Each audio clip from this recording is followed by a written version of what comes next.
Namaskar and welcome to another episode of Parliament with PC.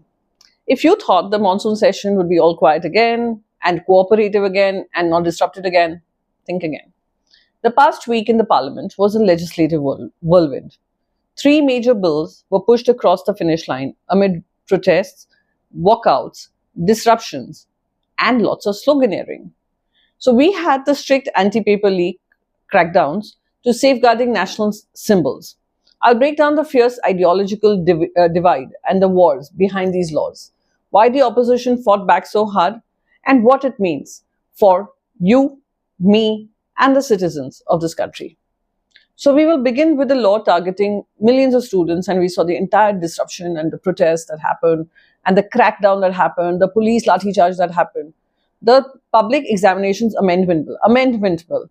Following relentless outrage over competitive exam leaks, Parliament officially cleared this law, which gives the state the power against organized cheating syndicates in cracking down on them.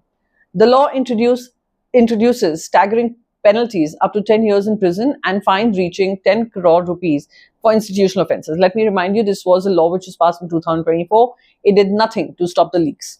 The government called it an absolute necessity to restore faith in India's meritocracy. What do you think about it?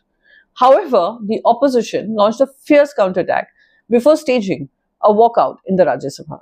And they had very valid concerns with regards to these amendments, which are coming within 2 years of the act being passed. They argued that the bill targets the symptoms rather than the disease. Opposition MPs flagged that the law punishes the low-level operators while shielding the top-tier bureaucrats and private testing agencies from systemic accountability. Isn't it a fact? How many convictions have you seen of the topmost bureaucrats that decide our future? They also pointed out that the bill lacks a robust framework for timely compensation or re-examination for the millions of innocent students whose careers are derailed by these constant delays, leaks, and the paper mafia. So we aren't really addressing that concern as per the opposition.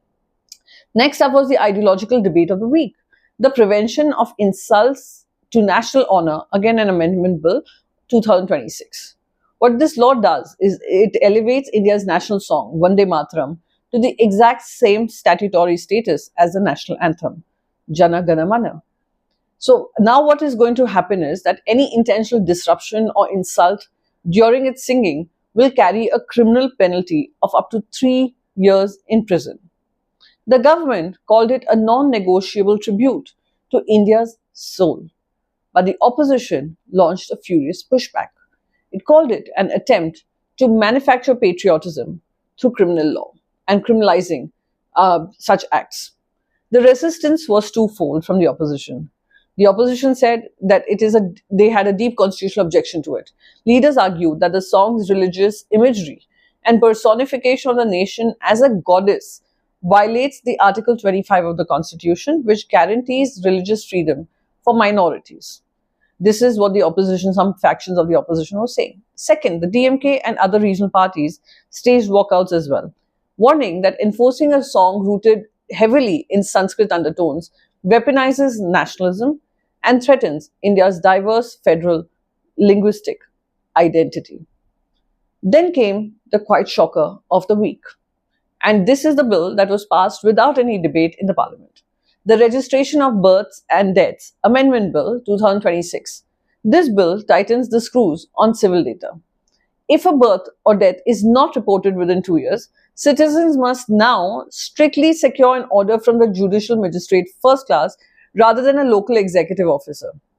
The treasury benches, as per them, the argument is that it is critical to eliminate fraud and clean up the national database that feeds into the welfare delivery schemes of the government.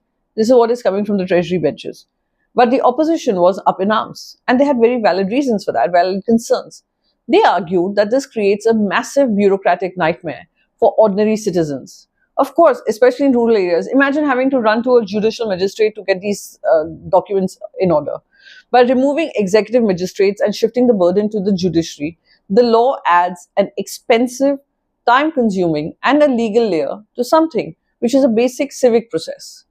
Critics have also flagged it that it will penalize the poor families who lack instant access to courts and further clog India's already overburdened judicial system. Someday I'm going to make a video on how many cases are pending in the courts and how slowly the judiciary works.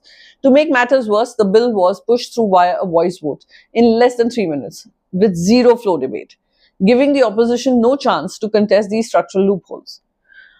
So this is something which was, there was disruption happening, and yet the bill got cleared without any discussion. Both houses stand adjourned until Monday morning, but the government is planning to table a highly controversial FCR amendment bill. We've seen protests, we've heard about it, and it's going to be up for introduction next week. The political temperature obviously is only going to rise. 3 laws are down, but the battle for the monsoon session is far from over.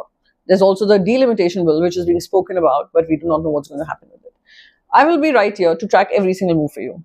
Thank you for watching Parliament with PC. Stay informed, stay questioning, and don't forget to subscribe and press the bell icon so that you get an update and alert every time I put up something new with regards to the Parliament or any issues, burning issues that are facing the country.